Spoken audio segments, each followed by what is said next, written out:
আসসালামু আলাইকুম, স্বাগতম সবাইকে আমাদের থার্ড টার্ম অবস্টেট্রিক্স এর রিটেন প্রফ কোশ্চেন সলিউশনের আরো একটা ভিডিওতে। আজকে আমরা ডায়াগনস্টিক এইড ইন গাইনির ল্যাপারোস্কোপি এবং হিস্টেরোস্কোপি সম্পর্কে কথা বলবো। এখানে যদিও আল্ট্রাসোনোগ্রাফি এবং ভায়া সম্পর্কেও প্রশ্ন আসে, সেটা আমরা ডিফারেন্ট ভিডিওতে বলার চেষ্টা করব। তো এখান থেকে প্রথম প্রশ্ন হচ্ছে ডিফাইন ল্যাপারোস্কোপি। ল্যাপারো মানে অ্যাবডোমেন এবং স্কোপি মানে দেখা। তাহলে এটা এমন একটা টেকনিক যার মাধ্যমে আমরা পেরিটোনিয়াল ক্যাভিটির ভেতরে ভিজুয়ালাইজ করতে পারি একটা ফাইবার অপটিক এন্ডোস্কোপ ইন্ট্রোডিউস করি অ্যাবডোমিনাল ওয়াল দিয়ে, যার মাধ্যমে আমরা পেরিটোনিয়াল ক্যাভিটির ভেতরে দেখতে পারি। এটাই হচ্ছে ল্যাপারোস্কোপি। নেক্সট প্রশ্ন, what are the advantages of laparoscopy. অ্যাডভান্টেজকে আমরা কয়েকটা ভাগে ভাগ করি। সবার আগে আমরা বলতে পারি যে এটার মাধ্যমে আমরা একটা ভিডিও ক্যাম বা ক্যামেরা ইউজ করার মাধ্যমে ম্যাগনিফাইড ইমেজ করে সব অর্গান বা টিস্যুগুলোকে খুব ভালো ভিজুয়ালাইজ করতে পারি, এক্সেলেন্ট ভিজুয়ালাইজেশন। তারপরে এখানে পোস্ট অপারেটিভ রিকভারি অনেক র্যাপিড হয়, যার জন্য তাকে হসপিটালে বেশি দিন থাকতে হয় না, তার খরচ কমে যায় এবং সে আর্লি ডে টু ডে অ্যাক্টিভিটিতে রিটার্ন করতে পারে। এরপরে ল্যাপারোটমির তুলনায় এখানে বেশ কিছু জিনিস কম হবে, এই কমগুলোকে আমরা একসাথে মনে রাখতে পারি। ল্যাপারোটমি তো আমরা জানি যে পেট কেটে যে অপারেশন করা হয়, টমি মানে কাটা, তো সেটার তুলনায় এখানে পেইন কম হবে, ব্লাড লস কম হবে, অ্যাডিশন ফর্মেশন কম হবে, স্কার কম হবে, ইনসিশনাল হার্নিয়া কম হবে বা কম চান্স থাকবে, কিংবা মরবিডিটি কম হবে। তো এটা আমরা বললাম যে লেস পোস্ট অপারেটিভ পেইন, পেটের ভেতরে দুইটা জিনিস ব্লাড লস এবং অ্যাডিশন ফর্মেশন কম হবে, এবং পেটের বাইরে অ্যাবডোমিনাল স্কার কিংবা ইনসিশনাল হার্নিয়া হওয়ার রিস্ক কম থাকবে। ফলে এটাকে কসমেটিক পারপাসে ইউজ করা যায়, এবং যেহেতু লার্জ ইনসিশন দিচ্ছি না, এই জন্য ইনসিশনাল হার্নিয়া হওয়ার চান্স কম থাকে, এবং ওভারঅল ল্যাপারোটমির তুলনায় এখানে মরবিডিটি কম থাকে। তো এত এত সুবিধা পাওয়ার কারণে পেশেন্টের স্যাটিসফ্যাকশন কিন্তু বেশি থাকে। আমাদের নেক্সট প্রশ্ন, what are the uses or role or common indications of laparoscopy in gynae. ল্যাপারোস্কোপির ইন্ডিকেশন ডায়াগনস্টিক বা থেরাপিউটিক হতে পারে। ডায়াগনস্টিককে যদি আমরা সিমটম ওয়াইজ ভাগ করে বলি, পেশেন্ট যখন অ্যাকিউট পেলভিক লেশনের সিমটম নিয়ে আসবে, অর্থাৎ পেশেন্টের সিমটম দেখে আমার অ্যাক্টোপিক প্রেগন্যান্সি কিংবা অ্যাকিউট সালপিনজাইটিস মনে হচ্ছে, তখন আমরা সাথে সাথে ল্যাপারোস্কোপি করার সিদ্ধান্ত নিতে পারি। কিংবা অ্যাকিউটের অপোজিট ক্রনিক পেলভিক পেইন নিয়ে সে অনেকদিন ধরে সাফার করছে, ডায়াগনোসিস হচ্ছে না, তখন আমরা আলটিমেটলি চিন্তা করলাম যে অন্য কোনো কিছুতেই যেহেতু ডায়াগনোসিস হচ্ছে না, আমরা ল্যাপারোস্কোপি করে সেটাকে ডায়াগনোস করার চেষ্টা করি। তার মানে অ্যাকিউট কেসেও একটা ইন্ডিকেশন আছে, ক্রনিক কেসে ইন্ডিকেশন আছে। এছাড়া পেশেন্ট যখন পেলভিক মাস নিয়ে আসবে, সেটার নেচারটা জানার জন্য, সেটা কি ফাইব্রয়েড নাকি ওভারিয়ান টিউমার, সেটা জানার জন্য আমরা ল্যাপারোস্কোপি করতে পারি। আরো দুইটা কমন সিমটম, ইনফার্টিলিটি এবং অ্যামেনোরিয়া, যেটা নিয়ে আমাদের সেপারেট চ্যাপ্টারই আছে। এগুলাতে প্রপারলি ইভ্যালুয়েট করার জন্য যে কেন হচ্ছে, কজ আইডেন্টিফাই করার জন্য আমরা কিন্তু ল্যাপারোস্কোপি করতে পারি। কোনো একটা পেলভিক সার্জারি করার পরে ফলো আপ হিসেবে ল্যাপারোস্কোপি করতে পারি, কিংবা কোনো একটা সার্জারিতে পারফোরেশন হয়ে গেলে সেটা কি আসলেই পারফোরেশন হয়েছে কিনা সেটা জানার জন্য আমরা ল্যাপারোস্কোপি করতে পারি। এগুলো হলো ডায়াগনস্টিক ইন্ডিকেশন। অপারেটিভ বা থেরাপিউটিকের মধ্যে আমরা টিউবাল স্টেরিলাইজেশন অর্থাৎ permanent method of sterilisation, tubal ligation করার জন্য আমরা ল্যাপারোস্কোপির হেল্প নিতে পারি। কিংবা ওভারিতে কিছু আছে এবং কিছু ইউটেরাসে ইন্ডিকেশন আছে।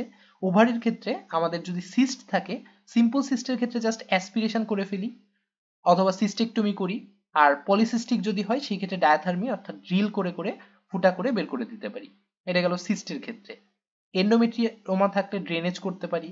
এন্ডোমেট্রিওসিস, ওভারিয়ান এন্ডোমেট্রিওসিস যেটাকে আমরা চকলেট সিস্ট বলে থাকি, সেটার ক্ষেত্রে অ্যাবলেশন বা এক্সিশন করতে পারি ডায়াথার্মি বা লেজার দিয়ে। অ্যাডহেশন থাকলে অ্যাডহেসিওলাইসিস করতে পারি, যেমন টিউব বা ওভারিতে অ্যাডহেশন থাকলে আমরা বলি সালপিঙ্গো ওভারিওলাইসিস। এছাড়া ওভারি থেকে আমরা বায়োপসিও নিতে পারি ল্যাপারোস্কোপির মাধ্যমে। যদি একটোপিক প্রেগন্যান্সি থাকে টিউব কিংবা ওভারিতে, তাহলে সেটা কেটে ফেলে দিতে পারি, যেমন সালপিনজেক্টমি কিংবা সালপিঙ্গো ওফোরেক্টমি, কিংবা কোনো একটা সেগমেন্ট রিসেকশন করতে পারি, অথবা কোনো একটা ওপেনিং করে সেটা দিয়ে বের করে ফেলতে পারি, যেমন সালপিঙ্গোস্টমি। এরপরে ইউটেরাসের জন্য কিছু ইন্ডিকেশন আছে, যেমন আমরা ফাইব্রয়েডের জন্য জানি খুব কমনলি হিস্টেরেক্টমি কিংবা মায়োমেক্টমি করা হয়ে থাকে। কোনো অ্যাডহেশন থাকলে আমরা অ্যাডহেসিওলাইসিস করতে পারি, এন্ডোমেট্রিওসিসের ট্রিটমেন্ট করতে পারি, রেট্রোপেরিটোনিয়াল লিম্ফ্যাডেনেক্টমি করতে পারি, কিংবা প্রোলাপসের ক্ষেত্রে স্যাক্রোকল্পোপেক্সি করতে পারি। Next question, what are the complications of laparoscopy. যে কোনো সার্জারিতে যেসব কমপ্লিকেশন হয়, যেমন haemorrhage, infection, wound dehiscence, port site hernia, সেগুলো তো এখানে হতে পারেই, সাথে ল্যাপারোস্কোপির জন্য স্পেসিফিক্যালি কিছু কমপ্লিকেশন হতে পারে। যেমন এখানে আমরা নিউমোপেরিটোনিয়ামের জন্য গ্যাস ইনসাফলেশন করি পেরিটোনিয়াল ক্যাভিটির ভেতরে।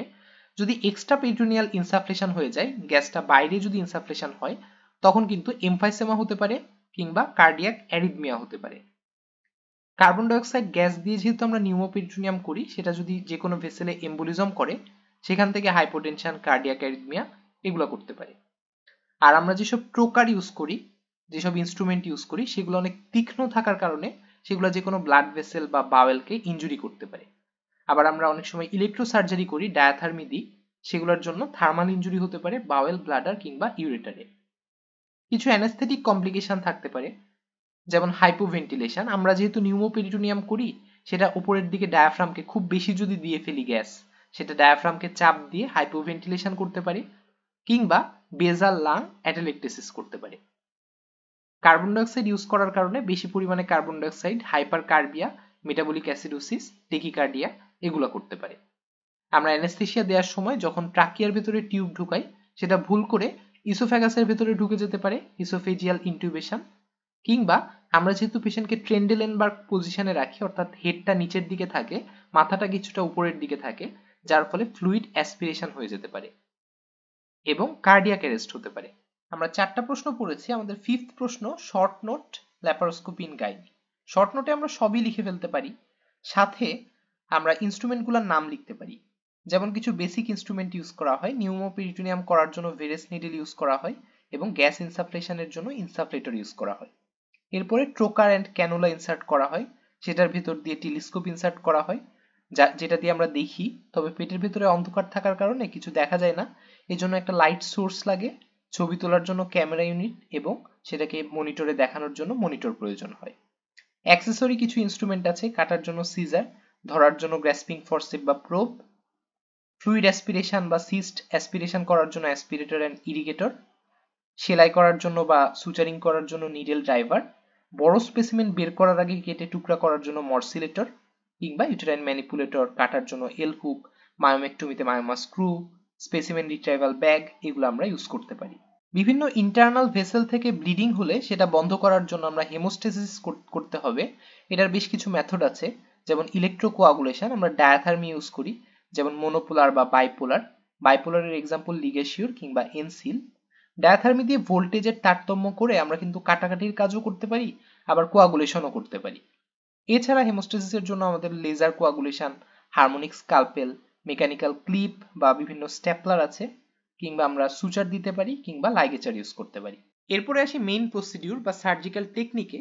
ফার্স্টে পেশেন্টকে পজিশনিং করা হয়, একটা ফলিস ক্যাথেটার দিয়ে পেশেন্টের ব্লাডার এমটি করে, তারপরে পেশেন্টকে লিথোটমি পজিশনে রাখা হয়। তারপরে তার হেডটা আস্তে আস্তে 15 to 30 ডিগ্রি টিল্ট করা হয় নিচের দিকে, যেন তার পাটা কিছুটা উপরে থাকে, এবং এটা করার উদ্দেশ্য হচ্ছে তার বাওয়েলটা যাতে তার পেলভিসের উপরে খুব একটা চাপ দিতে না পারে। এই পজিশনটাকে আমরা বলি ট্রেন্ডেলেনবার্গ পজিশন। এরপরে মনিটর, সার্জন, অ্যাসিস্ট্যান্ট, ইলেকট্রোসার্জিক্যাল ইউনিট কিংবা সাকশন ইরিগেটর সবাই কিন্তু পেশেন্টের ফুট এন্ডে থাকবে, যাতে বেটার ভিজুয়ালাইজেশন পাওয়া যায়। এরপরে আমরা নিউমোপেরিটোনিয়াম করব, এজন্য আম্বিলিকাসের নিচে একটা 1.25 সেন্টিমিটারের ইনসিশন দেওয়া হয়, যার ভিতর দিয়ে 45 ডিগ্রি অ্যাঙ্গেলে একটা ভেরেস নিডল ইনসারশন করা হয়। সেটার ভিতর দিয়ে গ্যাস ইনসাফলেশন কেবল দিয়ে আমরা কার্বন ডাইঅক্সাইড গ্যাস ইনসার্ট করার মাধ্যমে নিউমোপেরিটোনিয়াম প্রডিউস করি। 1 থেকে 4 লিটার গ্যাস ইনসার্ট করার মাধ্যমে আমরা এটা করব। বেশি দিয়ে ফেলা যাবে না, বেশি দিলে সেটা আবার বেস অফ দ্য লাং ক্যাটেলেকটেসিস করে ফেলতে পারে, কিংবা ডায়াফ্রামের ওঠানামাতে হ্যাম্পার করে হাইপোভেন্টিলেশন প্রডিউস করতে পারে, এজন্য বেশি দেওয়া যাবে না। কিভাবে বুঝবো নিউমোপেরিটোনিয়াম অ্যাডিকুয়েট হয়েছে কিনা? লিভার ডালনেসটা অবলিটারেট করবে এবং সব জায়গায় সমানভাবে ডিস্টেনশন হবে, এটা দেখে আমরা বুঝতে পারবো নিউমোপেরিটোনিয়াম অ্যাডিকুয়েট হয়েছে।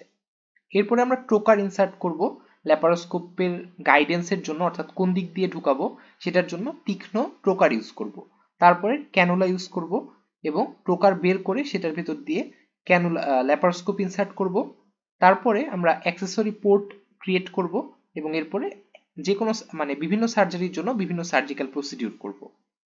তারপরে সার্জিক্যাল প্রসিডিউর কমপ্লিট হয়ে গেলে আমরা পেরিটোনিয়াল গ্যাসটা ডিফ্লেট করে ফেলবো এবং ওন্ডটাকে ক্লোজ করে ফেলবো, অর্থাৎ পোর্টের জন্য যে ফুটা করেছিলাম সেটাকে ক্লোজ করে ফেলবো।